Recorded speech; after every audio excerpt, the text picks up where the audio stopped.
Assalamualaikum dan salam sejahtera. Hari ini cikgu akan mengajar murid-murid Sains Tingkatan 1 KSSM bab yang kedua, Sel sebagai unit asas kehidupan, standard kandungan 2.1. Sel, struktur, fungsi dan organisasi bahagian yang pertama. Apakah sel? Okey. Gambar rajah tersebut adalah gambar rajah sebuah rumah. Adakah murid-murid mengetahui apakah struktur asas kepada pembinaan sebuah rumah? Okey, struktur asas kepada pembinaan sebuah rumah adalah batu bata. Seperti mana sebuah rumah, manusia atau benda hidup juga terdiri daripada struktur asas. Apakah struktur asas tersebut? Struktur asas tersebut adalah sel. Siapakah yang menemui sel? Mari kita lihat siapakah orang yang pertama yang menemui sel. Okay, Robert Hooke. Robert Hooke ni lah orang yang pertama melihat sel, yang mana sebenarnya dia mencipta satu mikroskop ringkas. Dekat mikroskop ringkas tu, dia lihat sekeping gabus. Bila dia lihat gabus tu, dia tengok banyak sangat kotak-kotak kecil dekat gabus tu. Jadi, dia namakan kotak-kotak kecil tu sebagai sel. Pada tahun 1674 pula, Anthony Van Leeuwenhoek ni dia cipta mikroskop yang lagi canggih daripada Robert Hooke ni cipta. Kuasa dia lagi tinggi. Lepas tu dia tengok bawah mikroskop tu setitik air hujan, yang mana dekat bawah mikroskop yang ada air hujan tu tadi, dia dapat lihat mikroorganisma ni bergerak-gerak pula. Okey, sel. Sel dekat dalam badan manusia ni kan struktur asas ataupun unit asas. Jadi dia sangat-sangat kecil dan sangat-sangat halus. Walaupun dia sangat kecil dan sangat halus, sebenarnya dia dapat menjalankan pelbagai fungsi. Contohnya seperti pertumbuhan, respirasi, pembiakan dan perkumuhan. Okey, sel ni dia boleh analogi sebagai satu kilang mikroskopik. Apa maksud kilang mikroskopik ni? Kilang yang kecil dekat dalam badan kita. Yang mana kilang mikroskopik ni dia menjalankan beribu-ribu tindak balas kimia dekat dalam dia. Cuba murid-murid bayangkan, sel kita ni boleh jalankan beribu-ribu tindak balas kimia. Tapi macam mana kalau sel kita ni makin tua atau rosak? Murid-murid rasa boleh tak dia jalankan tindak balas kimia ni tadi? Pembahagian sel. Okey, sel sebenarnya, sel kita ni dia boleh menjalani pembahagian sel untuk membentuk sel-sel yang baru ataupun menggantikan sel-sel yang dah rosak. Caranya macam mana? Caranya daripada satu sel dia akan terbahagi menjadi dua sel. Okey, seperti dekat dalam gambar rajah tu kan. Daripada satu sel, lama-lama dia terbelah dia jadi dua sel. Dan sebenarnya dua sel yang terhasil ni adalah sama dengan sel yang asal tu tadi. Okey, tengok gambar rajah ni kan, daripada satu sel dia jadi dua sel. Okey. Dan menjawab kepada persoalan kita tadi, macam mana sel kita ni kalau dah lama atau dah tua. Okey, macam mana? Macam inilah. Maksudnya sel-sel yang dah lama atau sel yang dah rosak ni kita boleh gantikan dengan sel-sel yang baru. Okey, murid-murid pernah dengar tak sel kanser?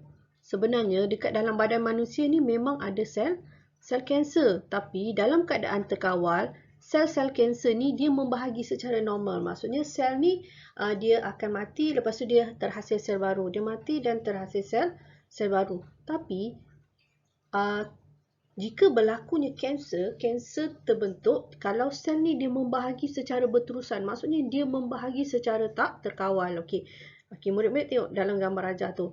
Daripada sel kanser tu memang ada dalam manusia, ada sel kanser, cuma dia tak aktif. Tapi bila dia membahagi secara banyak, dia akan jadi tumor. Tapi bila dia membahagi secara tak terkawal sehingga menyebabkan dia menjangkiti sel-sel lain, dia dah jadi kanser. Okey, ini adalah contoh gambar dia dan ini adalah contoh bagaimana video pembahagian sel kanser yang membahagi secara tidak terkawal.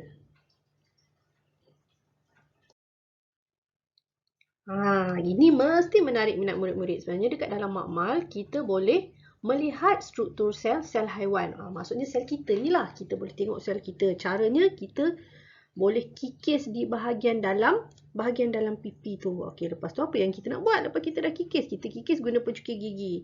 Okey, lepas tu kita tengok. Okey, langkah yang pertama. Lepas kita kikis tu, kita simpan dulu pencukir gigi tu. Okey, kita ambil slide, kita titiskan air suling dekat atas slide tu. Lepas kita titiskan air suling, kita pindahkan sel PP yang kita dah kikis tadi tu dekat atas slide yang kita dah tuang isoling tu tadi. Okey, yang seterusnya C, kita ambil setitik larutan metilena biru, lepas tu kita titiskan atas sel tu tadi.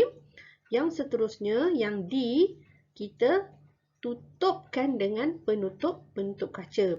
Kemudian lepas kita tutupkan, kita serap larutan metilena biru yang berlebihan dekat atas slide tu tadi menggunakan kertas turas. Dan akhir sekali kita lihat di bawah mikroskop. Pastikan masa nak guna mikroskop, murid-murid gunakan kuasa yang rendah dahulu diikuti dengan kuasa yang tinggi. Okey. Berikut merupakan sel PP yang murid boleh lihat di bawah mikroskop. Kamu tengok yang warna biru tu, itu adalah sel PP manusia. Okay, selain daripada sel manusia atau sel haiwan, murid-murid juga boleh tengok struktur sel tumbuhan di bawah mikroskop. Biasa kita guna apa? Biasa kita guna bawang. Okay, macam mana kita nak sediakan slide bawang? Okay, pertama, kita titiskan air suling dekat atas slide. Okay, kemudian B, kita ambil pisau, kita kupaskan daun sisik sukulen bawang. Maksudnya dekat bawang tu, kalau murid kupas bawang, kita boleh tarik lapisan nipis luar bawang tu. Okey, lapisan bawang tu tadi kita letakkan dekat atas slide yang dah kita titiskan air suling tu tadi. Okey, kemudian yang E, lepas kita letak bawang tu tadi, kita titiskan larutan iodin. Lepas tu kita tutup dengan penutup kaca dan kita serap lebihan air iodin dan air suling tu menggunakan kertas turas. Kemudian kita lihat slide di bawah mikroskop. Sama juga macam sel haiwan tadi, pastikan masa nak lihat bawah mikroskop gunakan kuasa yang rendah dahulu diikuti kuasa yang tinggi. Okey, gambar dekat sebelah tu itu adalah contoh sel-sel bawang. Kita tengok sel bawang tu tersusun kan, tak macam sel haiwan tadi, dia macam bersepah-sepah sikit. Okay, kita lihat fungsi struktur sel haiwan dan sel tumbuhan. Okey, ini adalah sel tumbuhan dan yang kedua ni adalah sel haiwan. Okay, kita tengok struktur yang pertama iaitu nukleus. Nukleus ni ada struktur yang paling utama dalam sel tumbuhan dan sel haiwan dengan yang bentuk bulat tu. Okay, kita tengok fungsi dia. Okey, apa fungsi nukleus? Nukleus berfungsi mengawal keseluruhan aktiviti sel dan yang kedua dia mengandungi kromosom yang terdiri daripada asid deoksiribonukleik atau kita sebut DNA yang membawa maklumat genetik. Okey, apa contoh-contoh maklumat genetik ni? Contoh kalau manusia rambut dia kerinting, kulit dia cerah ke, ataupun hidung dia mancung ke, mata dia biru ke, ini semua maklumat genetik ni disimpan dekat dalam DNA manusia tu. Ataupun kalau tumbuhan adalah ciri-ciri dia. Contoh pokok tu tinggi ke, pokok tu bunga dia warna merah. Ini semua maklumat disimpan dalam DNA tumbuhan. Okay, struktur yang kedua adalah mitokondria. Okay, kita tengok apa fungsi mitokondria. Okay, fungsi mitokondria ni adalah untuk menghasilkan tenaga untuk tindak balas. Tindak balas apa? Tindak balas dalam sel lah. Jadi sebenarnya kalau tak ada mitokondria, tak dapatlah berlaku tindak balas dekat dalam sel. Okay, yang seterusnya adalah membran sel. Okay, dalam sel haiwan pun ada membran sel, dalam sel tumbuhan pun ada membran sel. Okay, apa fungsi membran sel ni? Okay, membran sel ni fungsi dia adalah untuk mengawal pergerakan bahan ke dalam dan keluar sel. Maksudnya, ada bahan-bahan tertentu yang boleh masuk dalam sel dan keluar daripada sel yang mana ia dikawal oleh membran sel. Seolah membran sel ni dia macam bagi highlight lah. Ada bahan boleh masuk, ada bahan tak boleh masuk. Gitu. Okay, struktur yang seterusnya adalah sitoplasma. Okay, sel tumbuhan ada sitoplasma, sel haiwan pun ada sitoplasma. Kita tengok fungsi sitoplasma apa. Okay, sitoplasma ni sebenarnya fungsi dia adalah bertindak sebagai medium tindak balas kimia. Okay, jadi dekat dalam sitoplasma ni lah akan larut bahan-bahan makanan. Dan bahan makanan ni sebenarnya bahan makanan yang akan ditukarkan jadi tenaga. Jadi dekat sini atau dekat Sitoplasma ni adalah medium dia untuk tindak balas sel tu tadi. Okey, struktur yang seterusnya adalah dinding sel. Dinding sel ni hanya terdapat dalam sel tumbuhan tapi dia tak ada dalam sel haiwan. Jadi kita tengok apa fungsi dinding sel. Okay, dinding sel ni fungsi dia adalah untuk memberi sokongan, perlindungan dan bentuk yang tetap kepada sel. Jadi sel tumbuhan ni bentuk dia tetap. Sebab apa? Sebab dia ada dinding sel. Sel haiwan dia tak ada dinding sel. Jadi bentuk dia tak tetap. Okay, dinding sel tumbuhan ni dibina daripada selulosa. Okay, struktur yang seterusnya, vakuol. Okay, vakuol ni pun sama. Dia ada pada tumbuhan tapi dia tak ada pada sel haiwan. Okay, apa fungsi vakuol?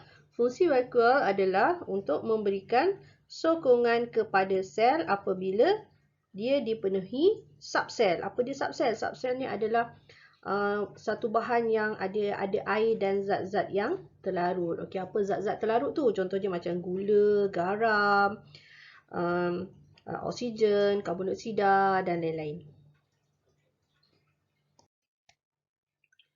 Okey, dan yang terakhir sekali adalah kloroplas. Kloroplas ni pun sama juga yang ada pada tumbuhan tapi dia tak ada pada sel haiwan. Okey, apa fungsi kloroplas? Fungsi kloroplas adalah untuk menyerap tenaga cahaya untuk proses fotosintesis. Okey, murid-murid tahu kan tumbuhan ni warna dia hijau. Kenapa tumbuhan ni warna hijau? Sebab kloroplas ni lah yang menyebabkan tumbuhan ni warna hijau. Cuba murid tengok. Kloroplas tu kan warna dia hijau tu. Okey, secara kesimpulannya kita tengok dalam sel tumbuhan ada mitokondria, kloroplas, membran sel, nukleus, vakuol, sitoplasma dan dinding sel. Manakala sel haiwan mempunyai mitokondria, membran sel, sitoplasma dan nukleus. Okey, murid-murid dah kenal sel haiwan dan sel tumbuhan. Okey, jom kita kena pasti apa persamaan dan perbezaan antara sel haiwan dan sel tumbuhan. Kita tengok persamaan dia dulu. Okey, kedua-dua sel haiwan dan sel tumbuhan mempunyai nukleus. Dua-dua ada nukleus. Dua-dua ada membran sel. Kedua-duanya ada sitoplasma dan kedua-duanya ada mitokondria. Okey, kita tengok perbezaan pula. Okey, sel haiwan tak ada dinding sel tapi sel tumbuhan ada dinding sel.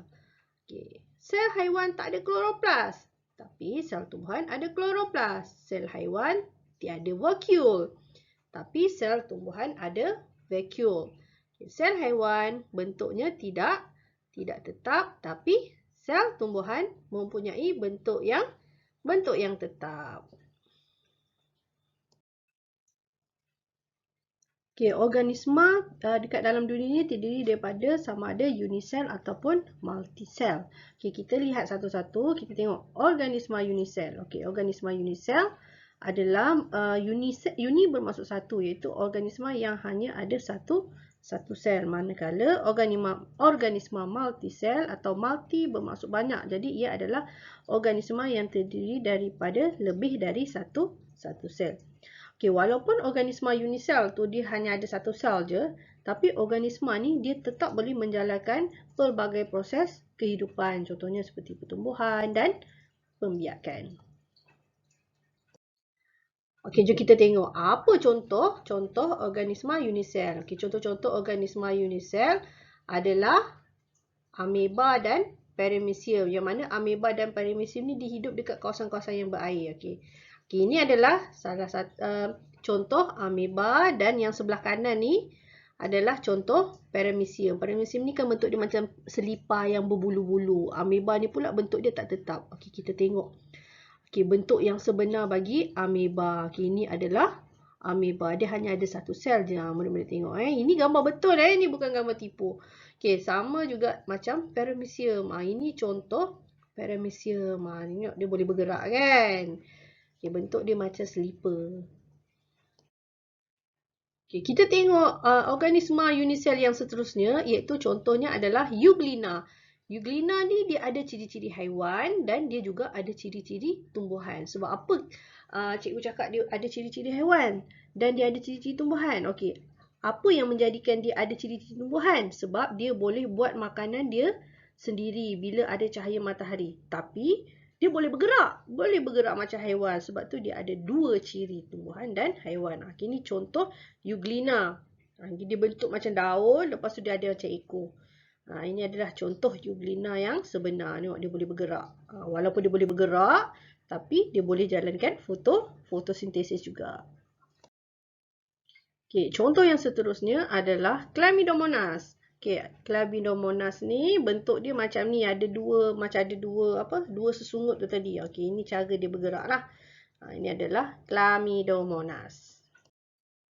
Dan yang terakhir adalah organisma multisel. Contoh dia macam manusia, haiwan, kucing, tumbuhan. Ini contoh organisma multisel. Ni yang kita boleh nampak. Ada juga organisma multisel yang kita tak boleh nampak dengan mata kasar. Kita boleh tengok bawah mikroskop. Contohnya seperti Mucor, Spirogyra dan Hydra. Okay, setakat ini sajalah pelajaran kita pada hari ini. Sehingga kita jumpa lagi di masa yang akan datang. Bye.